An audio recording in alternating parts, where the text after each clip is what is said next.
Good morning and welcome to Blain's Morning Porridge. It's March 26th, 2026. The truth is out on social media. Let's start off with a quote. "Do no evil" was the biggest lie ever heard in the Valley. Social media is deliberately addictive. Who knew? While markets barely reacted to yesterday's product liability awards against Meta and Alphabet in California, the growing pushback against big tech will see valuation multiples diminish over the long run as increased regulation becomes inevitable. And perhaps it's time to look at how tobacco firms have evolved to understand the future value of social media parasites. Let me start off with apologies to all Morning Porridge readers, listeners, and viewers for the last week of silence. I was on the slopes, catching a last ski trip of the season to Chamonix in France. 5 days of fantastic conditions and a wonderful time with great friends. I had intended to write about markets, but waking up to the view of the mountains every morning, poetry in motion, or bond prices, you go figure. Now, we only get to live once, and in this increasingly fractious, insane, and unpredictable world, who knows where or when I will get to ski next. On the mountains, I am still in my 20s, dodgy-ticker and aching joints all forgotten, addicted to my SkiTrax app. Not the grey-haired old man who labours to write the morning porridge each day. Sadly, I lost my iPod on the plane, which means I didn't lost all my notes as well. These things happen. But as I stepped back onto the desk this morning, there is no shortage of stuff to write about. I'm already digging into the latest wobbles in private credit, and who knows where Iran is going to go next. Nowhere good, I expect. A fuller analysis on where the world might be headed will follow tomorrow, but let's start with yesterday's judder moment for Google and Meta. Now, the tide is changing on social media, and that has massive market implications. Now, what would happen to the global economy if we give every kid whose life has been blighted in some form by social media $3 million in damages plus $30 million in punitive damages? The consequences would be phenomenal and devastating to the global economy and markets. Who would bother looking for a job? What would it mean for global inflation? And what would it mean for the industrialization of the court systems to deal with billions of cases to adjudicate? Let's say there are 3.5 billion young people on the planet under the age of 27 with a potential claim that their lives were ruined by social media. Oh, I would have done my homework, but pictures of cute kittens were just so hypnotic. Let's say they each get $1 million. Wow, that would amount to $3,500 trillion in damages. Well, that ain't going to work, but redistributing the personal wealth of all these tech lords in social media, like Mark Zuckerberg, who was worth $225 billion at the last count, Larry Page, who's worth $240 billion, and Sergey Brin, another $240 billion, could certainly ameliorate some of the harms that are being done by social media.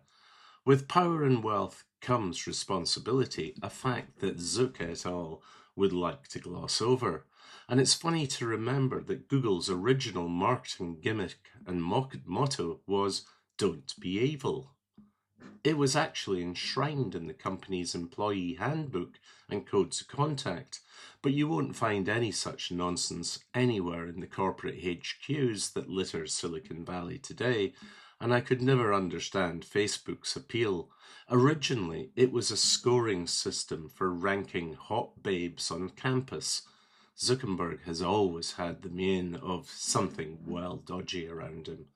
And yesterday's market reaction to the news of the court case was very interesting. The two stocks, Alphabet and Meta, barely moved, the market seeming uncertain and unwilling to place bets on whether the $3 million product liability settlement and a further $30 million claim for punitive damages still to be adjudicated will be overturned on appeal.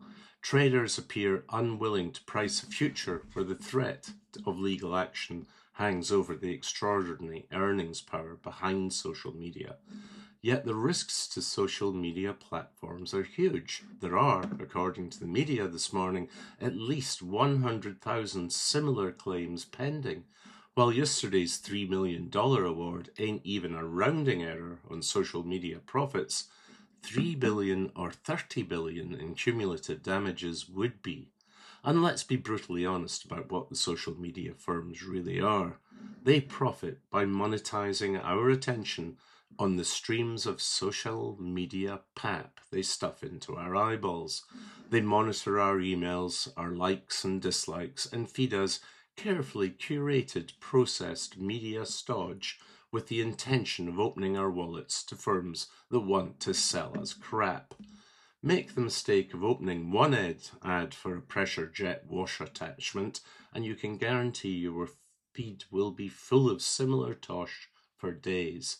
And they are only pivoting to AI to maintain their income, their margins, and control of the system. Now, it's possible to argue it's entirely our own fault if we watch the streams of media drivel. If we are weak enough to fall for it, then we deserve to pay the costs.